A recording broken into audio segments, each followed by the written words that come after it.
Ether Boy, what's good? Welcome to my platform. Ether Man, grown ass man. You still eat the boy though. Okay, how you doing?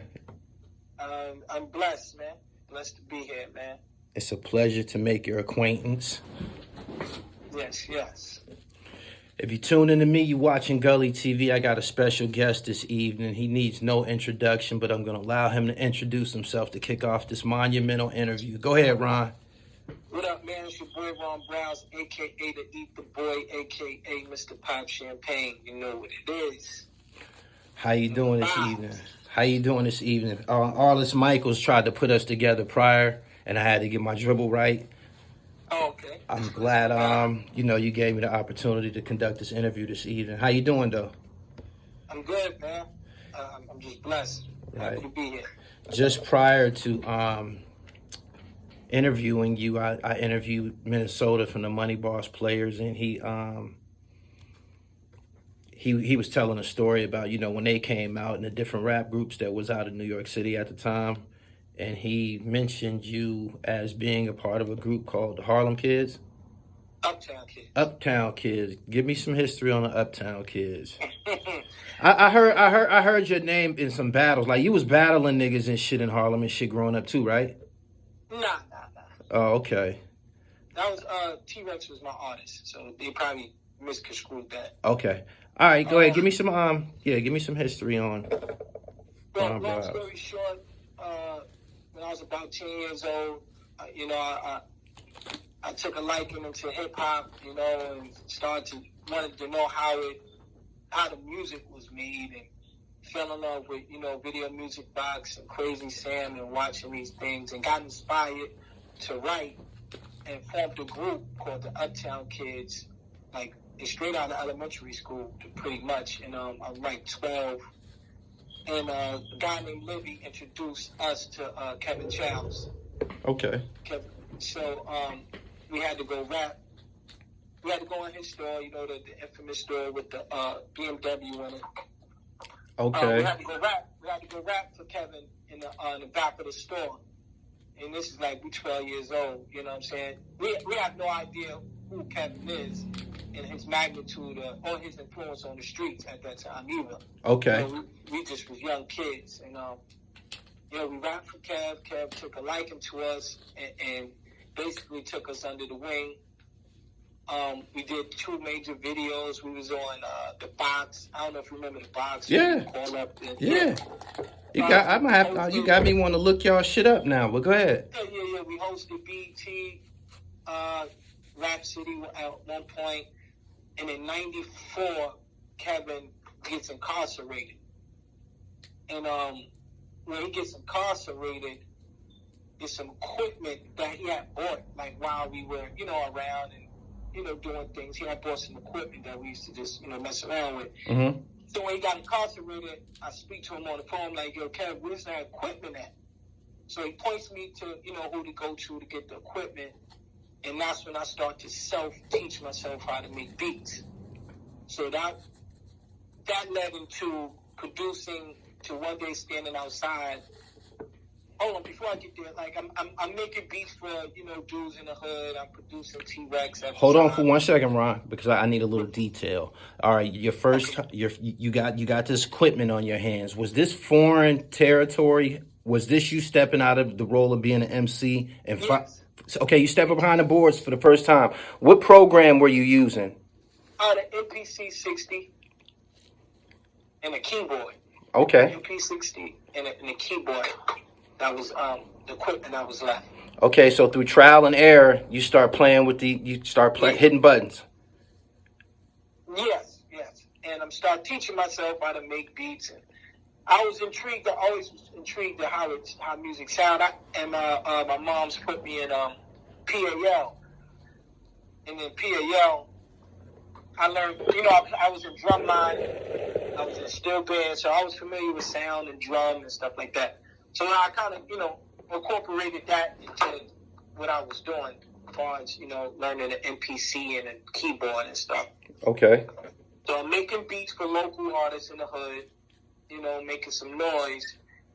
I'm outside one day, me and my guy, and Big L happens to just out of nowhere walk down the block on 127th Street. Okay. He walks down the block. We have a conversation about something else really quick. And then my man, he's about to step off. And I'm like, yo, I got some beats. He was like, for real? And he came upstairs and listened to the beats. The first beat I played him was Ebonics, which became Ebonics. Oh, wow. Go ahead, Ron. Yeah. So I produced Ebonics. That was the first person that paid me for a beat, like solid, like, you know what I mean? Right. First chunk of change I ever seen. For the record, Ebonics or L was the first person that you... Okay. So Ebonics was the first record that you made a ripple in the water with? Yeah. Okay. I hit the meter. Okay. And me and L, I was just like a diamond in the rough to L. Like, yo, like nobody don't know about you, like type of thing. Right.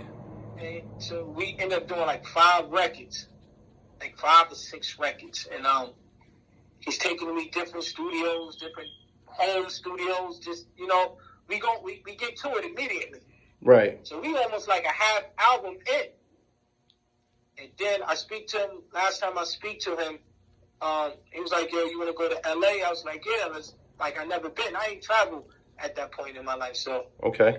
He was like, yo, I'm going to take you to LA. And then the next phone call I got was he got murdered. Okay, I mean, damn. My man Mel called me and was like, yo, L, it's laid out on, 39th. I'm like, I couldn't kind of believe it because things were moving so fast with me and him. Mm-hmm. You know what I'm saying? So it was really like it really threw me off. Did the record Ebonics suppress Ron Browz, the MC? Did he ever resurface after Ebonics? Oh man, it's a story. This is a story. Okay. So after that, it kind of threw me off. Like from Harlem, being around from it felt like it was too close. Mm-hmm. You understand? So I'm like, what's going on? So you kind of got, feel the temperature of what's going on because I just felt like it was too close. So I kind of chilled for a minute. Right. It kind of threw me off. And then I meet this guy. This guy comes through my neighborhood by the name of Fuzz, and he reads the credit. The L Project comes out. Walkers picks it up. The L Project comes out, and then this guy see my name on the credit. Like, yo, I seen the joints you did. Let me help you move around a little bit. He worked in the Def Jam building for a management group called Family Tree. Family Tree had managed Outkast and Ludacris, a couple other acts. Okay. And but if you remember the Def Jam building, all the late sub labels was in there. Rockefeller, right, Bloodline, a bunch of labels was in that one building. So you go through the hall, you seeing this person, that person, this person, that person.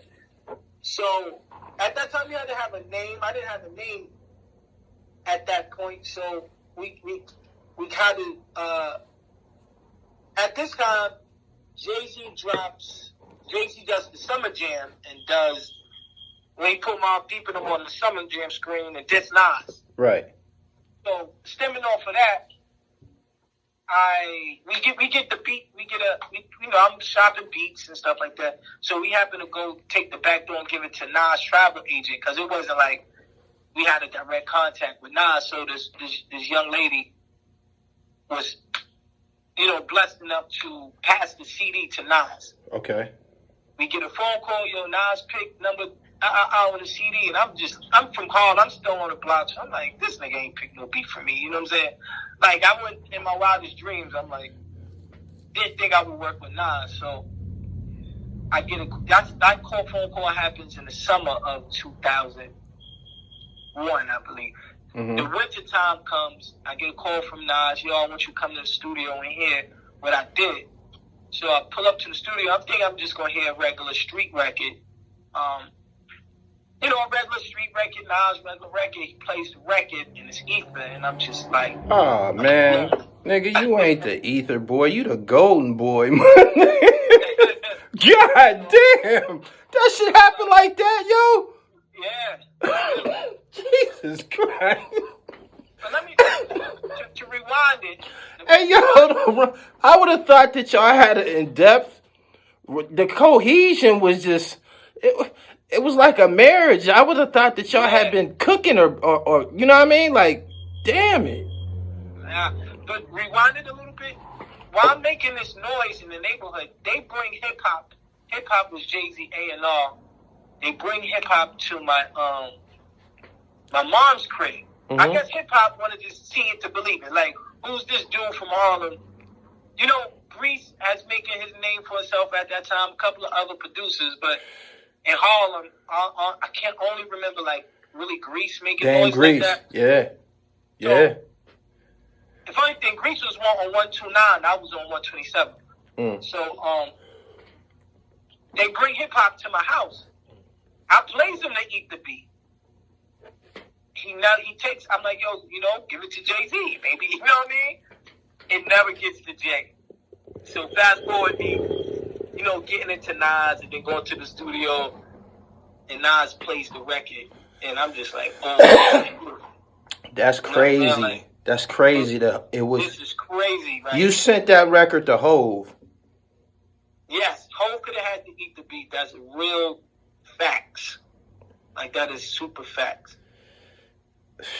But I guess it landed in Nas' hand at the right time, and he felt the emotion of the beat.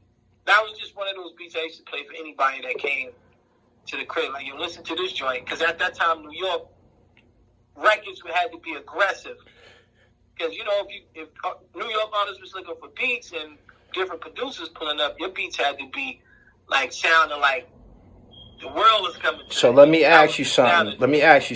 Your close associates, guys that was in the studio with you, they had already heard that joint a few times? Yeah, T-Rex had rapped on that beat. So, goddamn. So, when they heard Esco on it, all kind of stuff. When they heard him, when you came back with it, like, yo, what did they say? The niggas couldn't believe it. Like, yo. Then you remember Hot 90s New York kind of stopped that day when they was just playing Ether and Take Over on the radio. I remember that shit like yesterday, man. Ron, you broke my heart, man. I was a huge Jay-Z fan. That shit felt like a funeral. I was an Esco fan too, but my man Hove and Rockefeller was on a win streak like a month. You remember the climate back then, and just it almost felt like Nas was the one that kicked over the buildings, not Snoop Dogg. Straight up. That was like, damn, man. So, boom, that record, Ether, hits the airwaves. What happens to your cell phone and shit like that? What's going on with your phone? You know what's crazy? I was, anybody know me, I'm kind of, I want to say to myself a little bit. So, I remember my manager, his name was Fuzz at the time. He was like, yo, you got to get out. We got to get out. Nobody don't know you did the beat.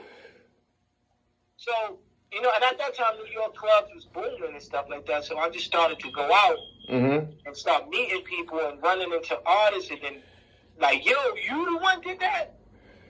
And then right when I kind of made myself present, that's when I ended up doing records for Fat Joe, this joint called We Run This. We run this for Fat Joe. Ended up doing Blow It Out Your Ass for Little Chris. Oh, that's my shit, man. Yeah. I love that joint. Ended up doing Whip Your Head Boy for 50 Cent. So do you have an aggressive skill set? Because all of them songs that you just named, those have an energy, man, like a rage within the song and shit. Yeah, that's kind of cool. You can pick it out, but that's just like, I say this. I grew up on 27th Street. A lot of drug dealing. Just the energy of Harlem at that time was a lot of energy. I'm stemming from, being with Kev and Kev get locked up. It feels like your world collapsed because he became like almost a big figure in me and my boy's life. You know what I'm saying? So that's like, it gets taken away from you. Now you mad, you angry. You know what I'm saying? You feel like your shot is gone. So maybe that's what the energy in the music came from. Like, being angry, like, you know what I'm saying? And just that energy of just trying to make it out of Harlem, you know what I mean? And so that's why the beach was treacherous. Definitely. What happened was people, I'm like, yo, I'm nice, but I'm not getting a single. So I don't know if you remember, you know, in radio, you got to have kind of like a happier sound. Yeah, I feel you. For radio. Right. So I'm killing them. I'm killing albums, but the sound is too aggressive to be on the radio per se. Right. So I remember hearing this record by 50 Cent called I'm a Rider when 50 Cent using an auto-tune. I'm like, yo, I need that auto-tune thing, man. Mm-hmm. I think I can make something like a dope party record with it, and I can showcase my happier beats. So I tell somebody, give me auto-tune. I get the auto-tune. I don't know how to work it. So I got to take sounds out of the beat to make it work. Right. So this is the beginning of Pop Champagne. I'm trying to do Pop Champagne, but the beat, I don't know how to work auto-tune. I'm out of key. I'm doing all kind of craziness. So I take the music part out, and that's why in Pop Champagne, it starts with like this drum thing, this drum sequence with no instruments in it. Yeah. And I put the chorus there, and me and somebody was laughing about it for like an hour because I do the Eat the Boy at the beginning and it sounded funny with the auto-tune. And I go to High 97, I'm like, I went to High 97 with a prior record. They's like, this is all right, but yeah. So I speak to DJ enough again. I say, yo, I think I got one. Because, you know, people in the hood is saying, like, yo, that record hard. So Enough tells me, come to Rucker Park. He's like, play it, man. If it's hot, I got you. Mm-hmm. I go to Rucker Park. I play him the record. He loses his mind. Him and DJ Cash won. He plays it on the radio. The next day, and Pop Champagne catches wildfire. No doubt.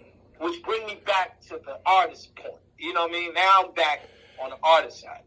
Yeah, because you on there. Yeah, no doubt. Yeah. So then, you know, I bump into Jim somewhere in the street, and he's like, yo, I heard that joint. I'm like, you want to jump on it? He jumps on it. Joel's jump on it, and that's how Pop Champagne came. Yeah. That was a jiggy little joint. Let me ask you something. Which record forced your ex to call back? Pop Champagne, man. Pop Champagne. It was huge, man. She was checking for you there, huh, homie? It was too huge to ignore, man. No doubt.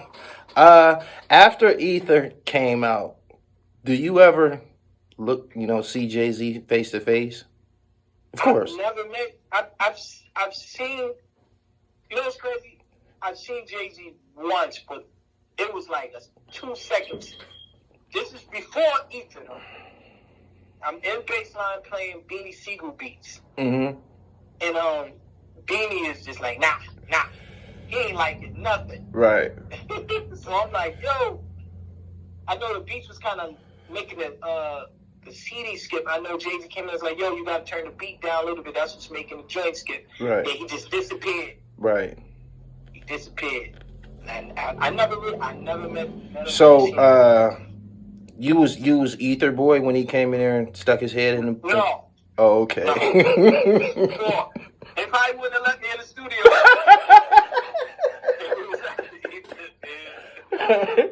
What's your relationship like with Esco today? Everything is Gucci. We don't talk like, you know what I mean, get on the phone and talk, but we have mutual friends, and we it's all love. Right. When he called you to the studio and played the record for the first time, you like, oh shit, it's a diss record. Yeah. Oh shit. I said, oh shit, I don't know if this is a good thing or a bad thing. Like, I'm in some shit now, huh? They is a fucking monster at this time. Right. I'm like, I don't know if this is a good thing or a bad thing. Oh, so you was questioning whether or not he could win? No. I knew the record was hard. Right. I'm just like, how's people gonna view me as the producer? But okay. I'm just supplying the music. I didn't write the lyrics. That's what's kind kind of weird that sometimes, people will be having that energy. If Jay has that energy, how you gonna have that energy to? I mean, I've heard things like, they called to meet him and things like, yo, who did the beat? You know what I'm saying? I guess in those type of situations, you want to know the details. Who supplied the beat? Who wrote, yeah. You know what I'm saying? So I don't know on his end how he felt about the producer. I wonder, do he know that he was sent the beat? That'll really fuck him up. Ooh-wee. I tell people, that's a fact that happened. Like, right. His hip hop is A&R came to my mom. I gave him the CD. Okay. 2 beats on there. I remember it like yesterday. Like, yo, please, like, I'm trying to get out the hood, so I'm like, please give us the check. It wouldn't be violating any type of producer's code to ask you what you used to make either. Have you ever shared it? No. I used, the keyboard was broke at the time. My drum machine was broke. The MPC was like on the last leg. You beating the machine up so much, you're like, yo, man, something got to happen. And I remember the keyboard being out of key a little bit. And I remember I didn't have gear like that. So I went to a studio to get the beat on a CD, and the dudes was kind of laughing, like, yo, man, your gear kind of broke. I'm like, nah, I don't care, man. Right. Just get the beats off these joints. Right. That's what I got to do. So, yeah, I used the same equipment Kevin had invested in before he got locked up. That's what I used to make ether. Wow. So that's just hard to wrap my mind around, man, that you submitted it or whatever, and the nigga called you and it was already murder on there. He already murder she wrote. he had already wrote murder all over it and shit. Yeah. So I heard it like, oh, this is crazy. I didn't know that it will be written in, hip hop history that way either. Like, you know what I'm saying? Like stemming from the Big L, then right into the. Who's your closest friend or associate at the time? I want to know. I want to know who was the nigga that you called and was like, "Hey, yo." Yeah, that's a good question. I know I called somebody like, "Yo, this is crazy, man." Right. I can't remember what I called. I did make a phone call though, like, "Yo, I ain't gonna believe this." And then Nas is calm in the studio. It's not like he's hyped, like, "Yo, I'm about to kill him." He's very calm. He's eating fruit. Like, yeah, man, play it back for him, man. Yeah, I'm about to drop this Friday. He's sitting there eating fruit. Yeah, he's sitting there, yo, I'm about to drop this on Friday, man. You like it? I'm like, yeah, this is crazy. Wow. Damn, man. So after Ether and then Pop Champagne, what was your what was your email like as far as people from the outside, other big time mainstream select? Who was reaching out? Who was that? I did a joint for Lil Kim, DMX, God bless. Did a joint for DMX on the Great Depression album. Man, I did a bunch of G Unit joints. I did the Straight Out of Southside. Straight Out of Southside. I want to say but I work with all the kind of the artists in the golden era, except for Jay. I work with Nori, work with Foxy, I work with, you know what I'm saying? Everybody from the golden era. Was it you feel that it was your natural passion to probably be a producer over being an MC? Like, did you have that in you the whole time? Yeah. I didn't know. I was always, when I was young, I wanted to know how the beats were made. Right. But I'm just falling in love with hip hop.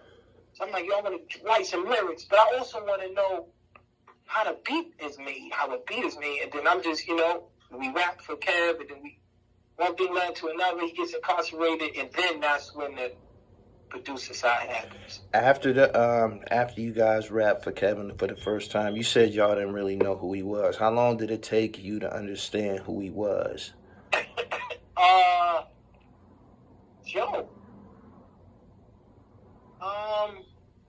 For me, when he got locked up and I seen the news clip. Oh, like, drug kingpin locked up, boom, boom, boom, seized this many kilos, this. I'm like, so I'm going to school and niggas is looking at me like, yo, like you was down with a record company, the boss, kingpin, like, I'm like, yo, this shit crazy. Wow. You know, you're around, you young, so you don't know, moves are being made, but you so young, you don't know what's going on. Mm-hmm. But a funny thing, like Kev had did. We were young, man. He was like, "Yo, man, y'all, since y'all talking this, man, y'all gotta, you know what I mean?" So he kind of introduced us to a couple things. No doubt. So our lyrics can feel authentic. No doubt. You get what I'm saying? Yeah, so, got you. It was funny, like just being a kid, and then like that he just got a funny charisma, character like that. Like, yo, you know what I'm saying? Y'all talking that, man. Let me show y'all, you know what I mean? Right. We about to we coming close to the, I don't know, like the fourth quarter of 2021. What have you done thus far 2021? You still active out here? Yeah, definitely. Definitely just I'm watching the game. I was watching the game a lot this year. You know what I mean? It's so much sucker shit going on, and music and non-authenticities going on. So I just find myself just watching it for a little bit, and knowing what it just, so I know what cards to play. Right. You know what I'm saying? Right. So musically and just vibe-wise, you just sometimes you just kind of got to see what's going on, so you can see where you fit. You know what I mean? So this year, just a lot of, watching and, seeing if it's what new talent is out there to produce, who inspires me, you know what I mean? Stuff like that. What you think about the drill scene capture in New York City? That's a good question. I like the, how can I put it? I like some of the beats, it's like, oh, that's hard. It's a little repetitive. Right. I'm not okay with the energy, like the murders that comes with it. Right.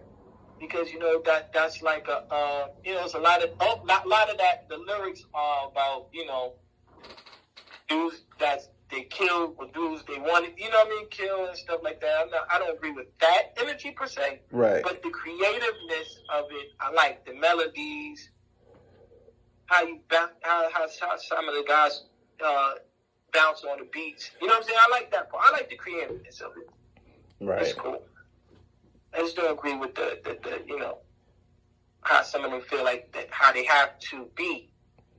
The lifestyle associated, Yeah. basically. Right. Okay.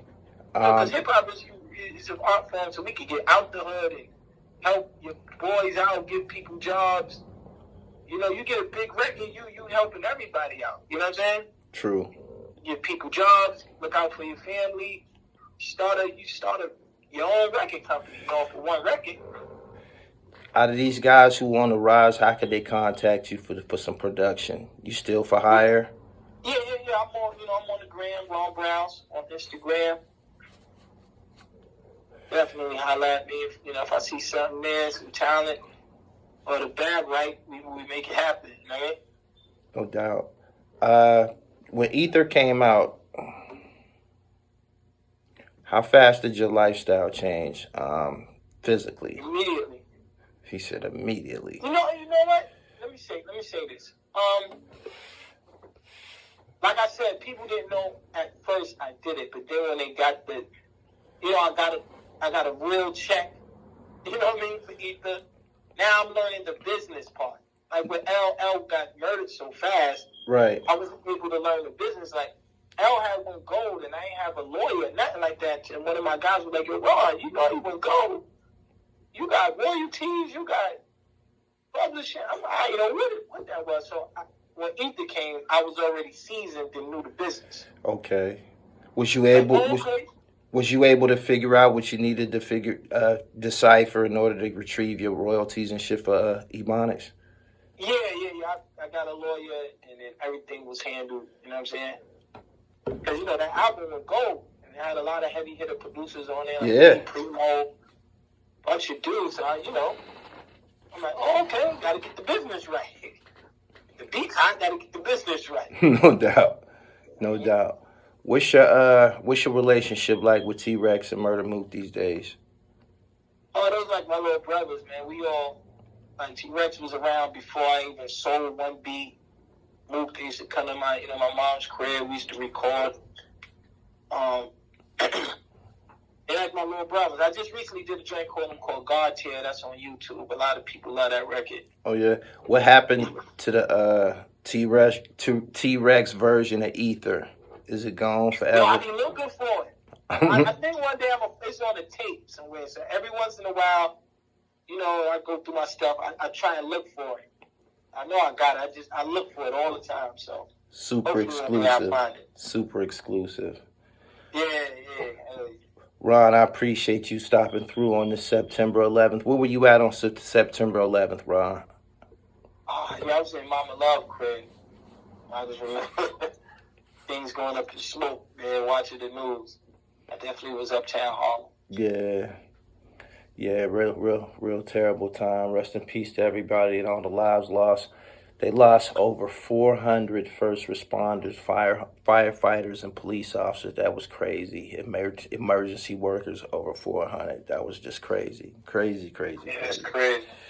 But Ron, I appreciate you for coming through. At some point, I aspire to do this in person. Oh yeah, you know what I mean? I actually watched the Minnesota one. Was that no? The Minnesota one was on camera, or that was somebody else? Nah, I just did Minnesota on this green screen program, the same one I'm using for you. But when you get up off here, check out that Minnesota joint. It's fire. It's probably like I think it's 47 minutes or something like that. Okay. I appreciate you, man. Let me get a drop for Gully TV, man. And I can't thank you enough, man. I appreciate you for choosing my platform. So, you know what it is, man? It's your boy Ron Browz, a.k.a. the Eat the Boy, Mr. Pop Champagne, Gully TV. You know what it is. Keep the streets lit, man. Word. Peace.